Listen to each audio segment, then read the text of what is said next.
여러분 잘 지내셨습니까? 요즘 계속 띄엄띄엄 여러분들을 만나는 것 같습니다.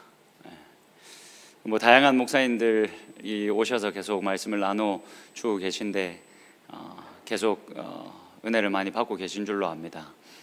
다음 주도 지금 이제 담임 목사님 아시는 것처럼 담임 목사님이 지금 안식 5월 기간입니다. 그래서 저희 부목사님들이 돌아가면서 주일 1, 2부 예배를 섬기고 계십니다. 그래서 다음 주는 아마 최요한 목사님이 1, 2부 예배를 섬기시는데 최요한 목사님을 여러분들 잘 모르시는 분들도 많이 있을 텐데 그 양복을 입고 제일 덩치 큰 사람이 최요한 목사님입니다. 저희 부교육자 중에 제일 덩치가 크고 키가 크신데 다음 주는 이제 최요한 목사님이 오셔서 같이 말씀을 나눠 주실 겁니다. 어김없이 하나님께서 또 그 시간을 통해서도 우리 예배에 은혜를 주시기를 소망합니다. 오늘 마가복음 14장 또 이어서 계속 이야기를 같이 나눠보면 좋겠습니다. 저번 주죠. 여러분 우리가 함께 예수님이 제자들과 마지막 나누셨던 유월절 식사에 대한 이야기를 같이 했었습니다. 일반적인 유대인들의 유월절 식사와는 많이 달랐다라는 것을 제가 이야기를 했었습니다. 그래서 예수님이 이 유월절을 새롭게 제정하셨다. 그래서 새롭게 우리들에게 유월절을 주셨다라는 이야기를 저희가 지지난주에 함께 나눴습니다. 근데 이 유월절 식사 앞뒤에 이야기가 아주 비슷하게 구성되어져 있습니다. 이 유월절 예수님이 식사하기 전에 여러분 혹시 기억하십니까? 어떤 이야기가 기록되어져 있습니까? 유월절 식사하기 전에 어떤 이야기가 기록되어져 있습니까? 가룟 유다가 예수님을 배신하고 배반할 것이다 라는 것을 예수님이 예고하는 장면이 유월절 식사 전에 기록됩니다. 그리고 이 유월절 식사가 있고 그 다음에 오늘 본문입니다. 오늘 본문에서는 예수님이 무엇을 예고하십니까? 베드로와 나머지 제자들이 결국 예수님을 부인할 것, 이것을 예수님이 예고하십니다. 그러니까 유월절 식사를 앞뒤로 이 제자들의 배신과 부인 이야기가 감싸고 있는 겁니다. 그러니까 우리가 자주 이야기한 마가복음의 또 샌드위치 구조라고 할 수가 있겠죠. 이런 구조를 통해서 마가복음의 저자는 어떤 메시지를 우리들에게 전하고 싶었을까요? 제자들의 실패와 예수님의 순종. 이 제자들의 실패를 더욱 이렇게 부각시키면서 예수님이 그 십자가로 가는 그 길에 대한 순종이 결코 작지 않았음을, 이 순종이, 이 신실하심이 아주 큰 일이었음을 이렇게 앞뒤로 제자들의 실패를 아주 적나라하게 우리들에게 전달하면서 예수님의 그 신실하심을 마가복음의 저자는 우리들에게 이렇게 부각시키고 싶어 했다라는 것을 이 구조를 통해서도 우리가 좀 같이 살펴볼 수가 있습니다. 그래서 오늘 본문을 볼 때도 중요한 것은 이 베드로라는, 사실 이 베드로라는 사람은 너무나도 중요한 인물이지 않습니까? 복음서에서 베드로가 차지하는 비중이 작지 않지 않습니까? 이 예수님이 죽으신 이후에도 베드로는 어떻게 보면 초기에 시작되어진 이 교회의 기둥과 같은 역할을 한 사람입니다. 근데 마가복음을 보면 유독 이 마가복음에서 등장하는 예수님이 베드로에게 굉장히 매정하십니다. 베드로에게만큼은 굉장히 엄격하십니다. 마가복음의 저자가 분명히 어떤 의도를 가지고 이 이야기를 쓰고 있다라고 설명하지 않으면 사실은 이 이야기는 이해가 될 수가 없습니다. 왜냐하면 이 마가복음이 전달되고 많이 읽혀질 때 그 당시에 베드로의 영향력이 상당했습니다. 근데 이 복음서에서 베드로를, 이 마가복음서의 예수님은 베드로에게 굉장히 매정하십니다. 사실 여러분, 많은 학자들이 이 마가복음의 주된 자료가 어디에서부터 왔을까라고 질문을 하면 대부분의 학자들은 아마 베드로에게서부터 왔을 거다. 베드로가 이 마가복음의 저자에게 예수님과 자신이 함께 했던 그 이야기들을 들려줬을 것이고 그것을 주 자료로 해서 마가복음은 기록되어졌을 것이다 라고 추측을 합니다. 근데 오늘 본문에도 그렇지만 예수님이 아주 이 베드로를 쉽게 말해서 이렇게 깎아내리시는 것 같은 모습이 마가복음에 왕왕 등장을 합니다. 근데 이게 가룟 유다와 비교해 보면 예수님이 유독 베드로에게는 더 엄격하시고 매정하시다라는 사실이 더 부각이 됩니다. 우리가 이 가룟 유다가 예수님을 배신할 것을 예고하시는 장면을 함께 나누었었는데 여러분 기억하십니까? 예수님이 가룟 유다를 어떻게 이렇게 소개합니까? 예수님이 이 가룟 유다가 자신을 배신할 것을 예고하시는데 거기서 직접적으로 그 일을 언급하시지 않습니다. 12 중에 하나인 한 사람이 나를 배신할 거다. 가룟 유다라고 직접적으로 지목하지도 않으시고 애둘러서 너희 12 중에 한 사람이 나를 배신할 거다라고 2번이나 언급하십니다. 그러면서 이제 가룟 유다에게 기회를 주신 거죠. 그렇게 제너러스했던 예수님이 베드로에게는 그렇지가 않습니다.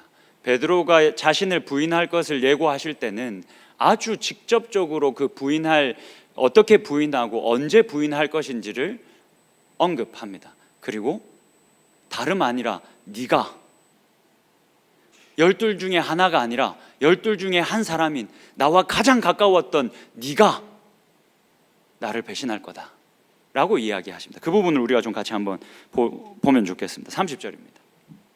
예수님이 가룟 유다와 다르게 이 베드로의 부인을 어떻게 직접적으로 적나라하게 드러내서 이야기하시는지 한번 잘 보십시오. 30절입니다. 예수께서 이르시되 내가 진실로 내게 이르노니 오늘 이 밤 닭이 2번 울기 전에 내가 3번 나를 부인하리라. 여러분, 이 마가복음에서 예수님이 내가 진실로 너희에게 이르노니 라는 말로 말씀을 시작하실 때가 있습니다. 그때마다 예수님이 아주 중요한 메시지를 제자들에게 전하고 싶으실 때 이 표현을 썼습니다. 내가 진실로 너희들에게 이르노니.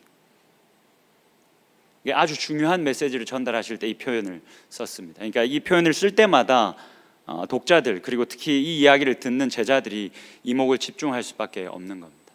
근데 지금 예수님이 베드로의 그 부인을 예고하시면서 지금 이렇게 이야기하시는 겁니다. 내가 진실로 다른 사람이 아닌 너에게 이르노니. 뭐라고 말하십니까? 오늘 이 밤 닭이 2번 울기 전에 네가 나를 3번이나, 이 3번은 완전을 의미하거든요. 네가 이 밤 닭이 2번이 울기도 전에 네가 나를 완전히 부인할 거다. 네가 나를 완전히 부인할 거다 라고 이야기합니다. 여러분, 이 팔레스타인에서는 닭이 2번 운답니다. 그러니까 꼭 2번 운다는 말은 아니고 이들이 그 자정을 알리기 위해서 닭을 인위적으로 울린답니다. 그리고는 새벽녘이 되면 이 닭들이 알아서 웁니다. 이번에 필리핀을 갔는데 제가 이전에 필리핀을 한 10년 전에 갔었는데 그때는 몰랐는데 이 다바오 지역이 그랬던지 닭들이 진짜 많더라고요. 닭들이 커. 또 얘네들이 진짜 자주 울더라고요. 저는 제 방 바로 옆에 닭을 키우는 줄 알았습니다. 새벽마다 얘네가 계속 우는데 이거 뭘 돌배라도 던져서 좀 조용히 시키고 싶은데 옆에 또 보면, 나가서 창문 옆에서 보면 보이지도 않아. 하여튼 닭들이 엄청 많아가지고 엄청 울더라고요. 그냥 그랬다고요. 팔레스타인에서는 닭들이 2번 울었답니다. 그러니까 자정을 알릴 때 1번 울고 새벽녘이 되면 애들이 미친 듯이 막 필리핀에서 울던 것처럼 얘네들이 우는 겁니다. 근데 예수님 지금 뭐라고 말씀하시는 거예요? 닭이 2번이 채 울기도 전에, 무슨 말입니까? 몇 시간 지나지도 않아서 이 밤이 다 끝나기도 전에 바로 네가, 가장 내 가까이 있었던 네가 나를 부인할 거다. 이거를 베드로만 이렇게 불러서 얘기하지 않으셨습니다. 제자들 다 있는데 다름 아닌 네가, 절대 다른 사람들 다 버려도 나는 당신을 버리지 않겠다라고 말하는 바로 네가 나를 배신할 거다. 바로 네가 나를 부인할 거다. 심지어 몇 시간이 지나지도 않았어. 네가 지금 이 호언장담한 이 시간으로부터 몇 시간 지나지도 않았어. 이 밤이 다 끝나기도 전에 너는 나를 부인할 거다 라고 예수님이 드러내놓고 공개적으로 질책하고 부인할 것을 예고하고 계신 겁니다. 왜 이 마가복음 안에서 예수님이 유독 베드로에게만 이렇게 엄하시고 매정하실까요? 여러분, 이 질문이 오늘 설교에서 굉장히 중요합니다. 여러분 기억하십니까? 이 마가복음 안에서 예수님이 베드로를 진짜 무섭게 대한 적이 한 번 더 있습니다. 여러분 혹시 기억하고 계십니까? 언제 예수님이 정말 무섭게 이 베드로를 몰아 세우신 적이 있습니다. 언제입니까? 그죠? 네. 베드로가 예수님의 멱살을 잡았을 때입니다. 마가복음 8장에 보면 예수님이 갈릴리 사역을 마치시고 이제 예루살렘으로 가셔야 되겠다라는 마음을 가지시고 약간 이렇게 가이사랴 빌립보로 제자들을 끌고 올라갑니다. 그곳에서 예수님이 제자들에게 물으시죠. 사람들이 나를 무엇라 하느냐? 그랬더니 제자들이 답합니다. 어떤 사람들은 엘리야라 합니다. 그리고 또 어떤 사람들은 세례 요한이라고도 합니다. 그 답을 들으시고는 예수님이 제자들에게 물으십니다. 근데 너희들은 나를 누구라 하느냐? 그랬더니 베드로가 나서서 뭐라고 했습니까?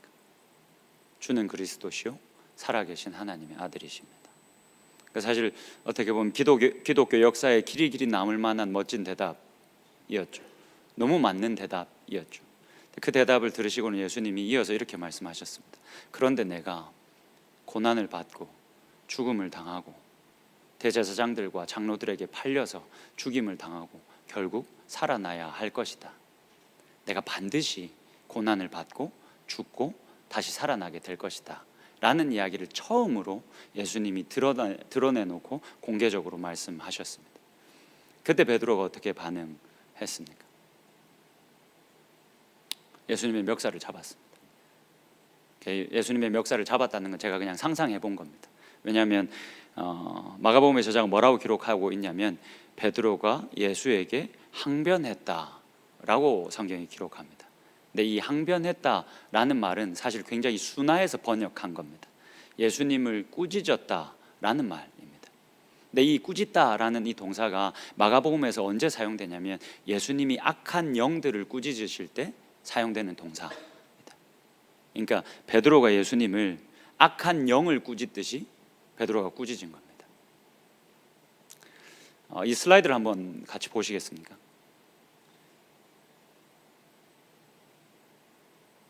네, 지금 베드로가 계속은 아닌데 왕왕 예수님에게 반기를 듭니다. 근데 그 반기를 들 때마다 이 공통점이 하나 있습니다. 어떤 공통점인지를 우리가 좀 잘 봐야 합니다. 마가복음 8장 31절에 예수님이 이렇게 말씀하신 다음에 베드로가 발끈해서 반기를 들었고, 마가복음 14장 27절에서 예수님이 이렇게 말씀하신 다음에 또 베드로가 발끈해서 반기를 들었습니다. 그 공통점을 여러분 한번 잘 찾아보십시오. 이게 마가복음 8장 31절에서 이 말씀이 한글로는 제대로 그 원어의 뉘앙스를 담아 내놓은 번역이 아니라 제가 굳이 이 영어 성경을 좀 가져왔습니다. 잘 보십시오. 예수님이 그들을 가르치기 시작했다. 근데 뭘 가르치셨냐면 그 인자가 반드시 여러 가지로 고난을 당해야 한다. 그리고 그 장로와 대제사장 그리고 서기관들로부터 거절을 당해야 하고 죽임을 당해야 된다. 그리고 그 다음에 3일 이후에 살아나게 될 것이다. 여러분, 이 한글 개역 개정에서는 빼먹고 있는데 예수님이 뭐라고 말씀하셨습니까? 내가 반드시 고난을 당하고 거절을 당하고 죽임을 당해야 된다. 그랬더니 베드로가 어떻게 했습니까? 발끈했습니다. 뭔 소리냐고. 왜 그리스도가, 그리고 왜 그리스도인이 고난을 당하냐고. 고난을 당할 필요가 뭐가 있냐고. 제정신이냐고. 화가 나서 예수님을 악한 영들을 꾸짖듯이 꾸짖었습니다. 정신 차리시라고. 마가복음 14장 오늘 본문을 보면 예수님이 이렇게 말한 것 때문에 예수님께 또 이 베드로가 반기를 듭니다.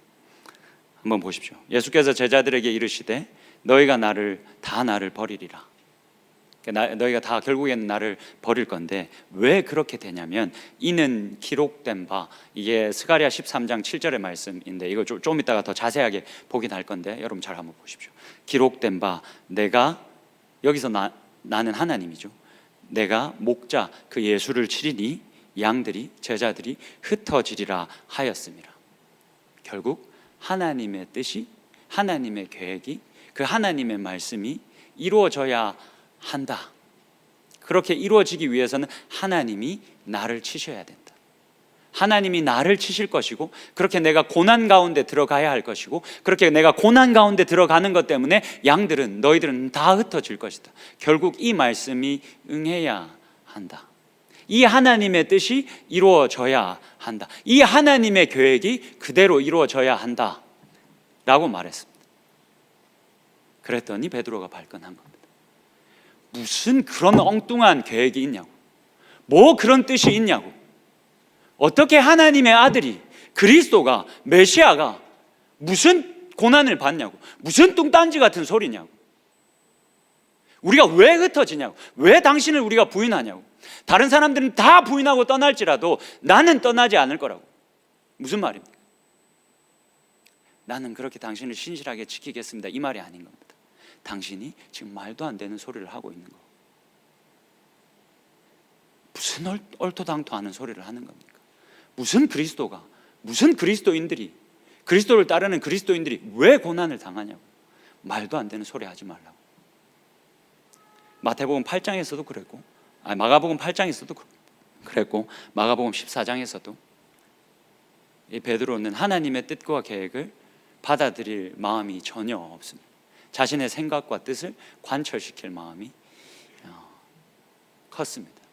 이에 예수님이 이 베드로에게 만큼은 관대하지 않으셨습니다.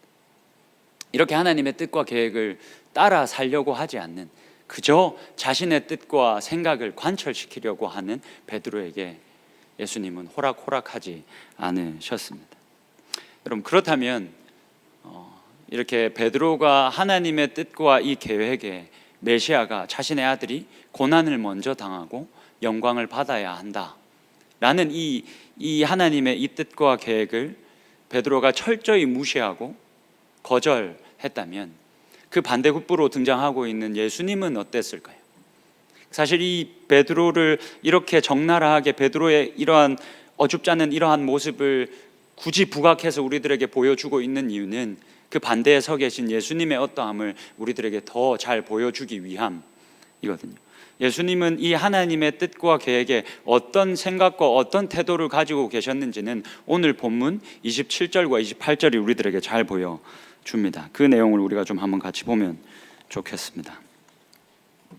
27절의 말씀을 한번 보시죠. 다시. 예수께서 제자들에게 이르시되 너희가 다 나를 버리리라.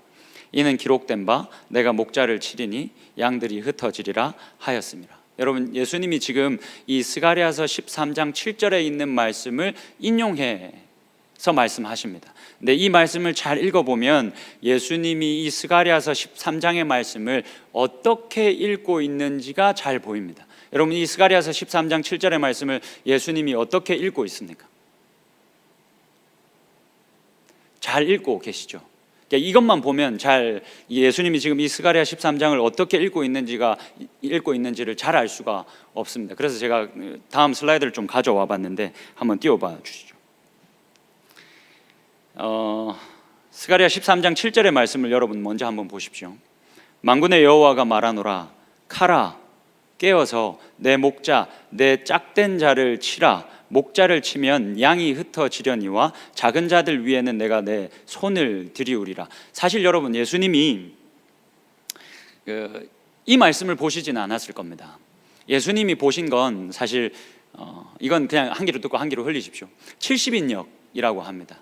예수님이 활동할 당시만 해도 히브리어는 유대인들에게 잊혀진 지 좀 됐습니다. 그래서 그 당시에 히브리어의 방언이라고 할 수 있는 아람어로 말하고 이 아람어를 즐겨 썼습니다. 근데 이 당시에 이들이 구약 성경을 어떤 성경으로 읽었냐면, 그걸 이제 그 성경을 우리가 70인역이라고 하는데, 이 히브리어를 당시 공용어였던 헬라어로 번역한 성경을 이 신약 성경의 저자들이 다 읽었고, 아마 예수님이 읽었던 구약 성경도 70인역일 겁니다. 70인역을 가져와서 보면 예수님이 이 스가랴 13장의 말씀을 어떻게 읽으셨는지가 더 잘 보이는데, 제가 그것까지 갖고 오면 여러분들이 너무 복잡해할 것 같아서 그거는 뺐습니다. 근데 여러분, 저거 한번 보십시오. 쿰란의 다마스커스 문서라는 게 있습니다. 있습니다. 여러분, 이게 쉽게 말해서 사회 문서라는 겁니다.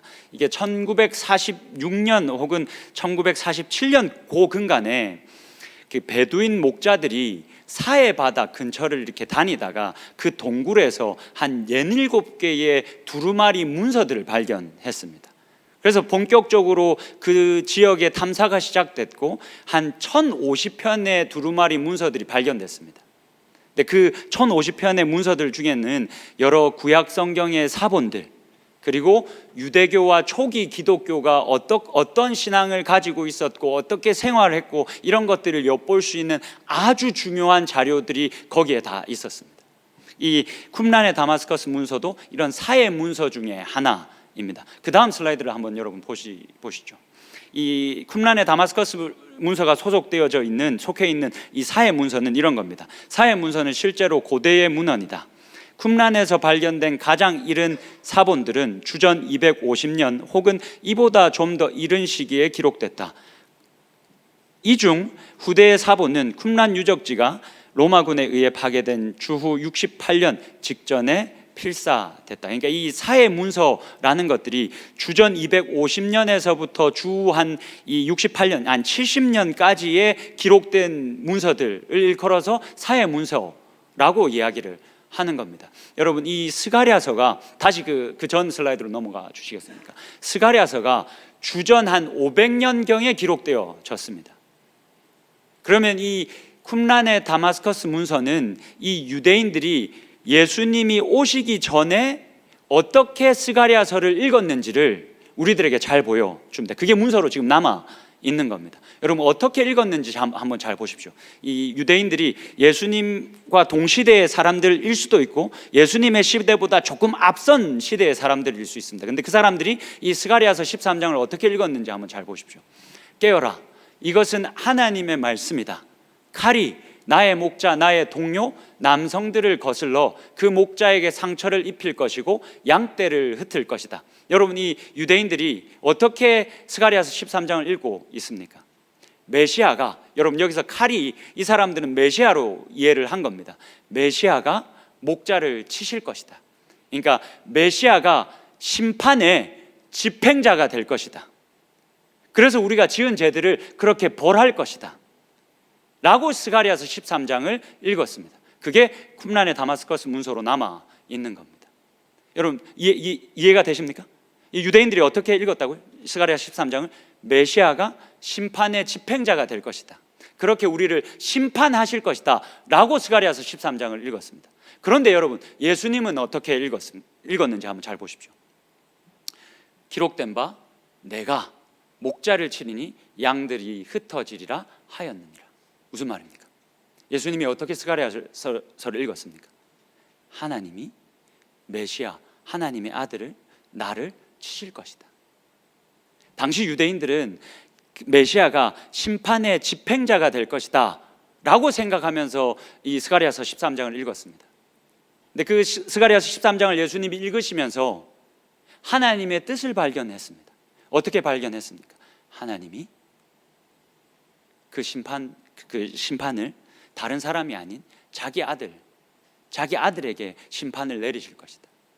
내가 심판의 대상자가 될 것이다 라고 스가랴서 13장을 읽었습니다. 그러니까 이 말씀을 통해서, 이 구약 성경에 기록되어져 있는 하나님의 말씀을 통해서 결국 하나님께서 이 세상을 심판하고 회복시키실 건데, 그 방법이 무엇이냐면 자기의 아들을, 예수 그리스도를 고난을 당하게 하시고 거절을 당하게 하시고 죽음을 당하게 하신 이후에 영광을 받게 하실 것이다. 이 세상이 회복되려면 내가 고난을 받아야 한다. 이 세상이 건짐을 받으려면 내가 먼저 고난을 받아야 한다. 그게 하나님께서 처음부터 정하신 하나님의 뜻과 계획이다. 이것을 내가 부정할 수 없다. 이것은 너무나도 자명한 하나님의 뜻이다 라는 것을 성경을 읽으면서 예수님이 깨달으셨습니다. 그 깨달음이 이 지금 오늘 본문에서 스가랴 13장을 인용하시는 그 본문에 고스란히 들어가 있는 겁니다. 예수님은 왜 하나님이 자신을 이 땅에 보내셨는지 너무너무 잘 알고 계셨습니다. 이 땅에서 하나님의 말씀을, 구약의 이 히브리 성경을 묵상하시면서 그 하나님의 뜻이 점점 더 명확해졌던 것 같습니다. 그래서 그 십자가로 가는 그 길이 예수님에게도 쉽지는 않았습니다. 근데 그 말씀을 묵상할 때마다 하나님의 뜻이 예수님에게 너무너무 선명히 다가왔습니다. 내가 고난을 지나지 않으면, 내가 고난을 머금지 않으면 아무것도 일어나지 않는구나. 내가 고난을 당하지 않으면 하나님의 나라가 이 땅 가운데 선명해질 수 없는 거구나 라는 사실을 예수님이 너무 선명하게 깨달아 가셨습니다. 그 다음 절을 한번 여러분 보시겠습니다. 여러분들이 한 번만 읽어주시겠습니까? 28절 같이 읽겠습니다. 시작.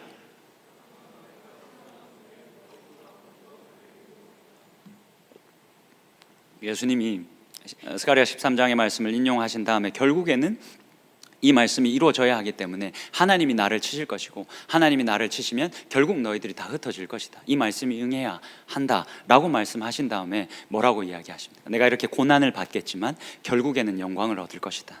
그러나 내가 살아난 후에 갈릴리에서 만나자. 내가 그렇게 고난을 받겠지만 결국 영광을 얻을 거다. 그리고 내가 다시 살아나면 갈릴리에서 만나자. 여러분, 이 개역개정에서는 너희보다 먼저 내가 갈릴리로 가리라 라고 번역되어져 있지만 복음서를 다 뒤져보면 예수님이 갈릴리로 먼저 가시지 않습니다. 제자들이 먼저 갈릴리로 갑니다. 그래서 사실은 이 부분은 물론 내가 너희보다 먼저 갈릴리로 가리라 라고도 번역할 수 있지만 사실 다르게도 번역할 수 있습니다. 뭐라고 번역할 수 있냐면 내가 갈릴리에서 너희들을 인도할 것이다. 내가 다시 한 번 더 말씀드릴게요. 내가 갈릴리에서 너희들을 인도할 것이다.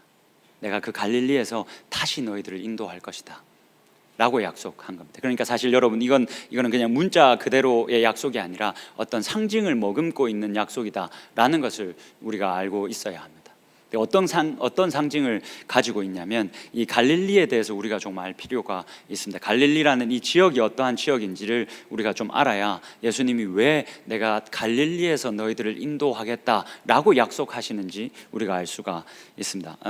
슬라이드 한번 보시죠. 이거 전에 아마 있지 않나요? 네. 이사야서 9장에 보면 당시에 이 유대인들이 갈릴리라고 하면 어떤 곳이다 라고 여길지가 잘 나와 있습니다. 한번 보시죠. 전에 고통받던 자들에게는 흑암이 없으리로다. 옛적에는 여호와께서 스불론 땅과 납달리 땅이 멸시를 당하게 하셨더니 후에는 해변길과 요단 저쪽 갈릴리를 뭐라고 말합니까? 이방의 갈릴리를 영화롭게 하셨느니라. 이 갈릴리가 가지고 있는 별명입니다. 갈릴리를 당시에는 뭐라고 불렀습니까? 이방의 갈릴리. 조금 더 정확하게 말하면 이방인들의 갈릴리라고 부른 겁니다. 분명히 유대인들의 땅인데 이 갈릴리를 이방인들의 갈릴리라고 부른 겁니다. 2절을 보시면 흑암에 행하던 백성이 큰 빛을 보고 사망의 그늘진 땅, 어디를 가리킵니까? 갈릴리를 가리키는 거죠. 사망의 그늘진 땅에 거주하던 자에게 빛이 비출도다. 하나님께서 그 이방의 갈릴리, 사망의 그늘진 땅에 사는 자들에게 빛을 비추일 것이다 라고 이사야 선지자가 이야기를 하고 있는 겁니다. 다음 슬라이드 한번 보시겠습니다. 갈릴리에 대해서 이해를 좀 더 돕기 위해서 제가 이 글을 굳이 가져왔습니다. 제가 읽어드릴 테니까 잘 한번 들어보십시오. 하지만 갈릴리가 이방의 땅이었다는 이사야의 말은 이 시기에 아수르가 침략한 이후 이스라엘 주민 다수가 이 주전한 700년경에 아수르가 북이스라엘을 침략하죠. 그리고 침략하고 이 갈릴리를 차지하게 되면서 이방인들을 그 땅에 다 들어가게 한 사건을 이야기하는 겁니다.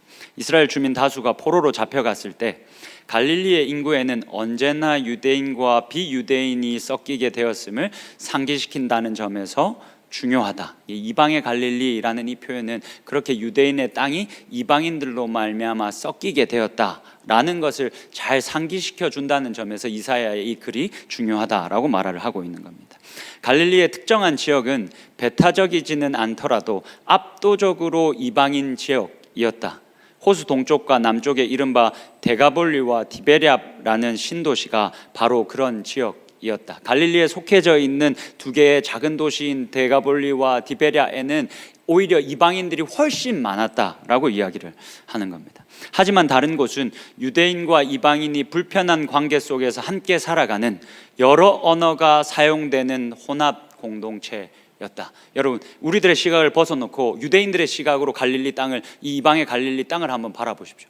그만큼 어둡고 혼탁한 땅이 없는 겁니다. 유대인들과 이방인들이 어울려 살아가고 인종이 섞여 살아가고 언어가 섞여서 살아가는 땅, 부정한 땅, 이 유대인들이 바라보는 갈릴리 땅이었습니다. 지역에서 통용되는 언어는 아람어였지만 로마 제국의 동쪽 절반의 공용어였던 헬라어도 자주 사용되었다. 여러분, 이게 갈릴리라는 이 지역이 가지고 있는 이미지였습니다. 여러분, 다시 본문으로 돌아가서 보시죠. 예수님이 제자들에게 말씀하셨습니다. 이후에 내가 다시 살아난 다음에 갈릴리에서 만나자. 내가 갈릴리에서 다시 너희를 인도할 것이다. 무슨 말입니까? 여러분, 예수님이 내가 예루살렘으로 가겠다, 그 예루살렘에서 만나자 하지 않으셨습니다. 당시 이 유대인들의 종교의 중심지였던 예루살렘은 예수님의 관심 밖이었습니다. 예수님이 거기서 만나자 하지 않으셨습니다. 오히려 흑암의 땅, 사망의 그늘이 짙게 깔려져 있는 땅, 온갖 인종이 섞여 살아가면서 부정해졌다라고 평가받는 그 땅, 내가 다시 그곳으로 가겠다. 내가 그곳에서 다시 너희들을 인도하겠다. 그 갈릴리에서 만나자. 그 갈릴리에서 다시 만나자 라고 이야기하셨습니다. 여러분, 예수님은 하나님이 왜 자신을 이 땅에 보내셨는지, 왜 하나님이 자신을 최초의 선교사로 이 땅에 보내셨는지를 너무나도 잘 알고 계셨습니다. 하나님의 뜻과 계획을 너무나도 잘 알고 계셨기 때문에 하나님 말씀에서 증언하고 있는 그 하나님의 뜻과 계획이 너무나도 선명했기 때문에 자신이 이 십자가의 길을 가는 게 쉽지 않았지만 내가 고난을 당해야 된다. 하나님이 나를 먼저 치셔야 한다. 내가 그 고난의 골짜기를 먼저 지나가야 한다라고 말씀하시면서 그 길을 묵묵히 걸어가셨습니다. 그리고 내가 고난을 다 받은 이후에 하나님께서 영광을 얻게 하실 텐데 그 영광을 얻은 이후에도 예루살렘이 아닌 갈릴리에서 우리 만나자. 그 사망의 그늘이 짙게 깔린 그 땅에서 다시 만나자.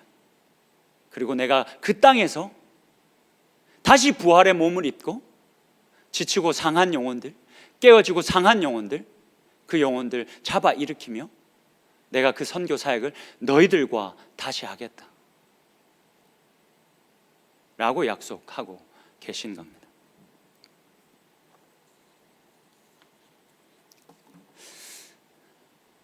여러분,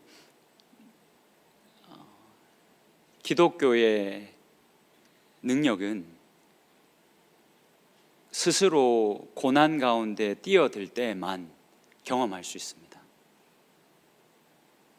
나의 안락함과 나의 어떠함을 내려놓고 하나님의 뜻과 계획이 예수뿐만이 아니라 예수와 연합한 자들을 내어주셔서 그들이 먼저 고난을 지나게 하셔서 이 세상을 회복할 것을 하나님께서 작정하셨습니다. 이것을 누구도 바꿀 수 없다는 사실을 예수님이 너무나도 잘 알고 계셨습니다. 그래서 우리들보다 앞서서 그 고난의 길을 가셨고 지금 우리들에게 그 고난의 길로 우리를 초청하십니다. 여러분, 우리 이 시간을 함께 지나면서 예수 그리스도를 쫓아, 예수 그리스도를 따라 고난을 함께 받으며 살아갑시다. 고난을 받으며 함께 살아갑시다. 여러분, 그렇게 살지 않으면 기독교의 능력은 경험할 수가 없습니다. 이번 저희 필리핀 선교를 통해서도 다시 한번 느꼈습니다. 여러분, 한 친구가 이렇게 고백을 하더라고요. 자신이 진짜 더럽고 막 열악하고 이런 걸 진짜 싫어한다고. 그럼 사실 제가 그에 못지않게 더럽고 열악하고 이런 걸 진짜 싫어합니다. 여러분, 제가 우리 아내가 진짜 싫어하는 건데, 진짜 고치라고 몇 번 말하는데도 제가 고쳐지지 않는 게 과자 먹은 손으로 내 몸을 만지는 겁니다. 과자 먹은 손으로 내 물건 만지는 겁니다. 재수 없지 않습니까? 이게 진짜 재수 없어서 우리 아내가 진짜 그렇게 좀 하지 말라고. 근데 여러분, 제가 진짜 막 그 과자 먹은 손으로 내 물건을 만지거나 내 몸에 손을 대면 진짜 저는 돌아버릴 것 같습니다. 그게 너무너무 싫습니다. 미안합니다. 재수 없어서. 네, 사실 진짜 그렇습니다. 근데 그렇게 고백한 친구 못지않게 제가 그런 거 진짜 싫어합니다. 근데 그 친구가 필리핀 골목을 돌아다녀 보면, 제가 80년대 제 어렸을 때 우리 집 주변 골목을 돌아다니는 기분이 듭니다. 막 이만한 지들 돌아다니던 그때가 생각이 많이 났습니다. 그만큼 더럽고 안 좋았습니다. 상황이 안 좋았습니다. 근데 그 친구가 그러더라고요. 어느 순간 내가 진짜 더럽고 그런 걸 싫어하는데 그게 내 안에서 다 사라져 버리더라고요. 또 한 친구는 그렇게 이야기를 하더라고요. 이 선교라는 게 사실 누가 막 아무리 좋다고 이야기해도 그게 직접 내가 가보지 않으면 모르는 것 같다고.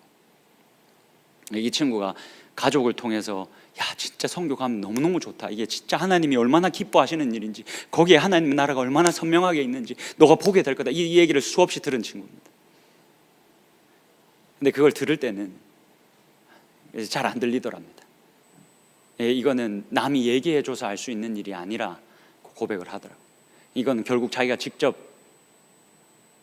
예수 그리스도를 쫓아 예수 그리스도를 따라 내가 고난을 감내하겠다, 내가 가진 것을 내려놓고 남을 위해서, 다른 이들을 위해서 예수가 그렇게 하셨던 것처럼 내가 그렇게 살겠다라고 다짐해서 그렇게 행동으로 옮겨보지 않고서는 알 수 없는 일이다 라고 그렇게 고백을 하더라고요. 여러분, 베드로가 그리스도가 그리고 그리스도인들이 고난을 먼저 받고 영광을 받아야 한다라는 게 정말 인정하는 게 힘든 사람이었습니다. 그래서 예수님을 결국에는 부인했습니다. 부인하고 부활하신 예수님을 만났습니다. 그 다음에 베드로가 사도행전을 보면 어떤 사람으로 등장합니까? 고난을 향해서 불나방처럼 뛰어드는 사람으로 등장을 합니다. 그리고 베드로 전서에 보면, 물론 이 베드로 전서가 정말 베드로가 썼는지 아니면 베드로의 가르침을 받은 사람이 대신해서 이 글을 썼는지는 확실하지 않습니다. 근데 어쨌든 베드로의 신학이 들어가 있는 책이 베드로 전서입니다. 노년의 베드로가 어떻게 남아있는, 남겨지는 후배 그리스도인들에게 뭐라고 이야기하는지를 마지막으로 우리가 좀 같이 보면 좋겠습니다. 베드로전서 4장 12절에서부터 16절까지의 말씀입니다. 사랑하는 자들아, 너희를 연단하려고 오는 불시험을 이상한 일 당하는 것 같이 이상히 여기지 말라. 여러분, 이 당시에는 이 그리스도인들이 핍박을 많이 받던 시기였습니다. 그냥 내가 그리스도인이라고 선포하면 그때부터 고난이 시작되는 시기였습니다. 원하든 원치 않던 그들의 삶의 선교가 시작되는 시기였습니다. 근데 그들에게 바울이 뭐라고 말하냐면, 사랑하는 자들아, 불시험을, 너희들이 지금 당하는 이 고난을, 그리스도인 되었기 때문에 당하는 이 고난을 이상히 여기지 말라. 오히려 너희가 그리스도의 고난에 참여하는 것으로 즐거워하라. 여러분, 이 마가복음에 등장하는 베드로와 너무너무 다르지 않습니까? 예수님의 멱살을 잡던 사람입니다. 무슨 고난이냐고, 무슨 우리가 고난을 받냐고 하던 사람입니다. 그리스도의 고난에 참여하는 것으로 즐거워하라. 이는 그의 영광을 나타내실 때에 너희로 즐거워하고 기뻐하게 하려 함이라. 14절입니다. 너희가 그리스도의 이름으로 치욕을 당하면 복 있는 자로다. 영광의 영 곧 하나님의 영이 너희 위에 계시기 때문에 그렇다. 만약 우리가 그리스도의 이름으로 치욕을 당하면, 그리스도의 이름으로 조금 불편하면 그 사람이 복이 있다. 왜 복이 있냐면 영광의 영, 곧 하나님의 영이 그 사람의 위에 있기 때문이다. 15절입니다. 너희 중에 누구든지 살인이나 도둑질이나 악행이나 남의 일을 간섭하는 자로 고난을 받지 말려니와. 여러분, 이게 제가 여러분들한테 정말 하고 싶은 말입니다. 여러분, 그리스도인으로서 받아야 할 고난은 내가 잘 먹고 잘 살기 위해서 남과 비교하다가 그냥 거기에서부터 오는 실패와 좌절과 거기서부터 오는 스트레스가 아닙니다. 여러분, 우리가 받아야 할 고난은 그런 게 아닙니다. 그리스도를 쫓아서, 그리스도를 닮아서, 그리스도를 위해서 그리스도가 그렇게 하셨던 것처럼 손해보는 것, 그게 우리가 받아야 할 고난입니다. 내가 예수를 믿는 것 때문에 어떻게 더 높아지고, 내가 예수를 믿는 것 때문에 어떻게 조금 더 잘 살고, 그것 때문에 오는 고난은 우리가 받아야 할 고난이 아닙니다. 우리는 이미 그것을 넘어선 존재들입니다. 그 깨어진 세상에서부터 오는 스트레스와 어려움들을 이미 넘어선 자들입니다. 거기에서부터 고난을 받고 살면 죽었다 깨어나도 여러분 기독교의 능력은, 여러분들의 기독교의 능력은 아마 없을 겁니다. 그 기독교는 여러분들의 삶을, 그 하나님 나라의 풍성함을 조금도 여러분들에게 가져다 주지 못할 겁니다. 제가 장담합니다. 우리가 받아야 할 고난이 아니기 때문에 그렇습니다. 16절입니다. 만일 그리스도인으로 고난을 받으면 부끄러워하지 말고 도리어 그 이름으로 하나님께 영광을 돌리라. 여러분, 제가 이번 선교를 하면서도 그런 생각을 했습니다. 내가 이렇게 청년들과 몸을 썩고 같이 이렇게 그리스도를 위해서 고난을 받는 것, 이것도 어떻게 보면 얼마 남지 않았겠구나. 나도 어느 땐가 시간이 지나면 이렇게 꿈 같은 시간들을 가질 수 없겠구나. 여러분, 어떻게 보면 제가 청년들과 이런 시간을 보내는 게 여러분들이 마지막일지도 모르겠습니다.